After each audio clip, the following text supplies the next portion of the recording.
I got some news that I've been kind of, I won't say expecting, but dreading rather.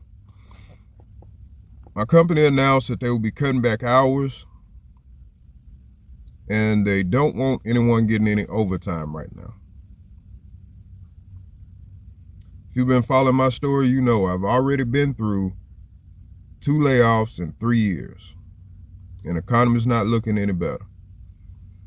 I thought I was pretty safe with this job because of what we did. We make the little margarine cups for Papa John's Pizza and Waffle House, the little Waffle House cups you get with your order, Smart Balance, things like that. And I thought I was pretty safe, not because of those, because I kind of expected a slowdown in the restaurant industry when the economy started getting worse. But I figured people would trade down to cooking at home and trade down from butter, real butter, to margarine, and we would benefit from that and kind of offset the decrease in restaurant sales. Because we make those margarine tubs you buy at the grocery store too, and the little patties wrapped in paper, we make those too. So I figured people would trade down and that would kind of make up the difference and we could keep a steady amount of hours. With my Chapter 13, taxes, health insurance, I'm already not bringing home much. I have to cut anyway.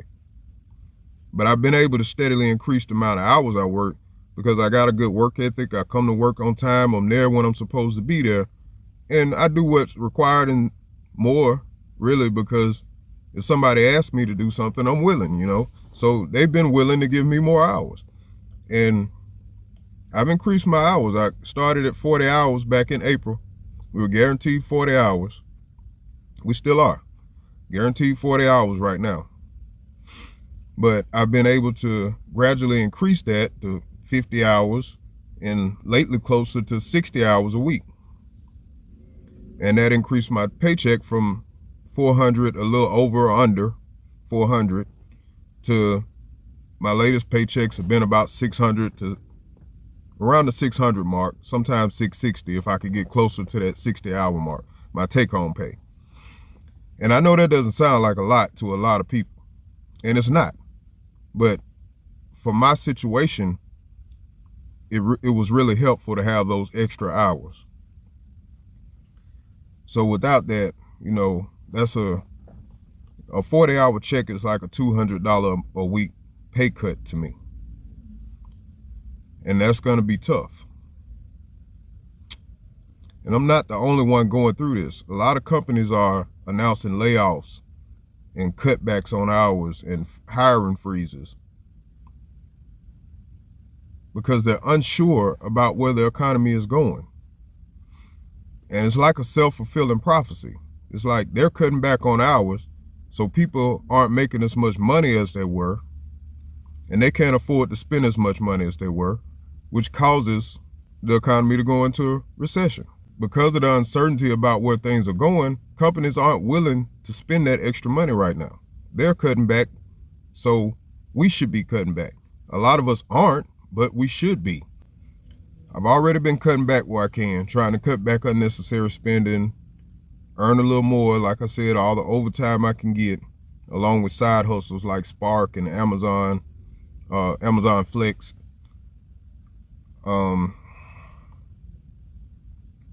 I'm not sure where it goes from here. The only thing I can see to do is to keep trying to find ways to save money and increase my earning. And hopefully this thing turns around sooner rather than later. But it's not looking good. The economy isn't looking good. When people can't afford to trade down items, that's a problem. And you got people telling you how good the economy is doing. Yeah, for the top 10% maybe, they're doing fine. They're doing great. But for us, for the little guy, it's not looking so good. And we're not feeling so good. And we're not sure where this thing is going. And the safety nets that were there to help us if the bottom fell out are being cut. And the people who make a halfway decent living are being told that we're the reason why they can't have more. The poor people are holding you back. Look where your tax dollars go. The reality is, even if they cut every government assistance program there is, your paycheck isn't going to get any bigger. Your bills aren't going to get any lower. You're actually going to spend more. Because now the companies have to make up for the people that can't spend anymore. And how do they do that? Through price increases, through tax cuts. The tax dollars that you're so worried about giving to the people that are hungry are now going to go to subsidize the companies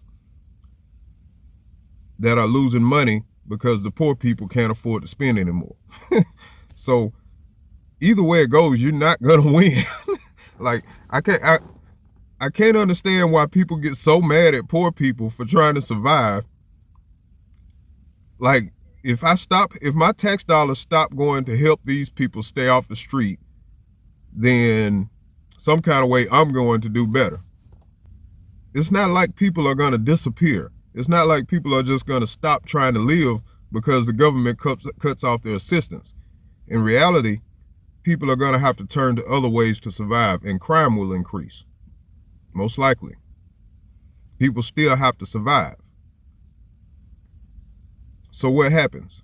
You still end up paying to house and feed that person and build new prisons. Your tax dollars are still you're not going to benefit from hurting poor people. It's not going to help you. So what's the point? I don't understand exactly how people think about these situations, but that's neither here nor there. That's not what this video is about. This is more about just, I'm seeing what's happening in the economy. And I think people really need to start preparing for what's coming, because I don't see it getting any better anytime soon.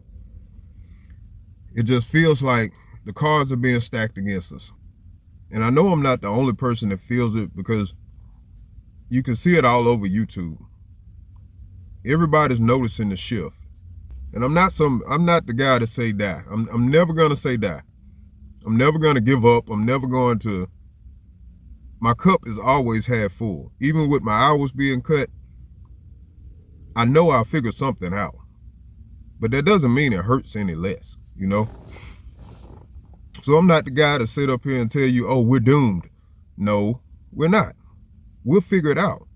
We'll make the cuts we need to cut. We'll stop spending where we need to stop spending. Eventually, even if it takes us being homeless, we'll figure it out.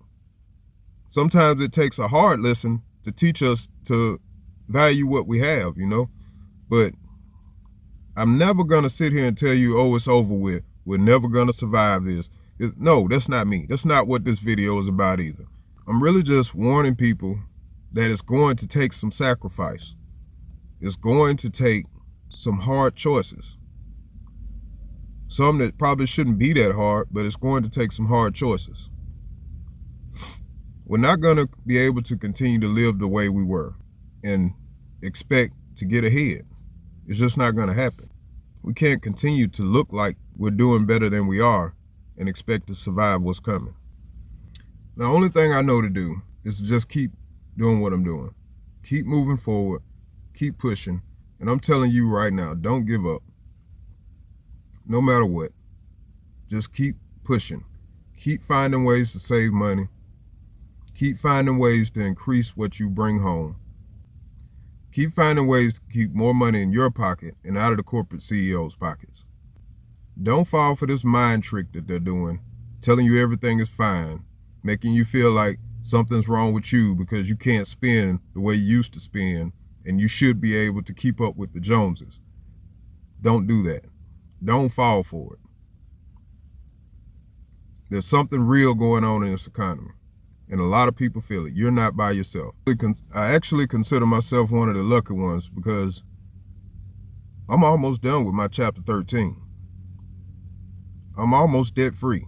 I'm almost done. I only got like a year left. This year is going to be hard, but I'm closer to my finish line than a lot of the people that are having to file right now. If you go into chapter 13 right now, you got a 3-year, 5-year plan that you have to complete. the economy is getting worse.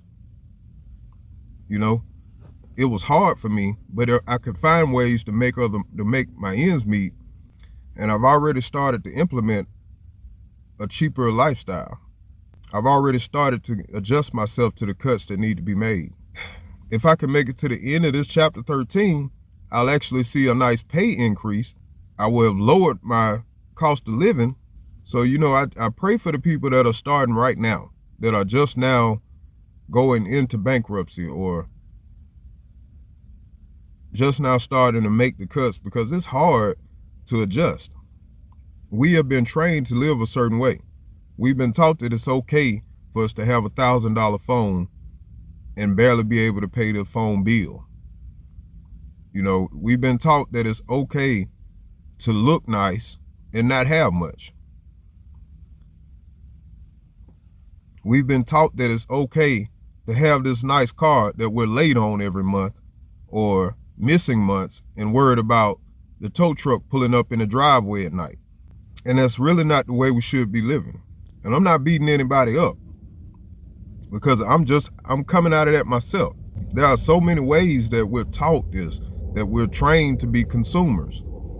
America is a consumer-driven economy. And then we've got the thing of worker insecurity, where the more insecure a worker is, the less likely they are to change jobs, the less likely they are to ask for a raise. They're just happy to have a job. That's part of it. That's part of keeping the population under control. So it's by design, you know. It's not like this is something new. America's been doing this forever, for years. Anyway, I just wanted to give you guys an update on the job situation. Kind of crazy. Wasn't expecting it. Well, I can't say I wasn't expecting it, but I was hoping it wouldn't happen, you know. But like I said, 2 layoffs in 3 years. Yeah. One thing is not going to happen. I'm not going to give up. And you shouldn't either. You should definitely keep trying. Keep pushing. You will break through. One of my favorite books is Think and Grow Rich. And one of the principles in the book is persistence. So let's just keep up the persistence and keep pushing forward, and we will get to our destination. Stay safe, stay blessed, and I'll see you in the next one.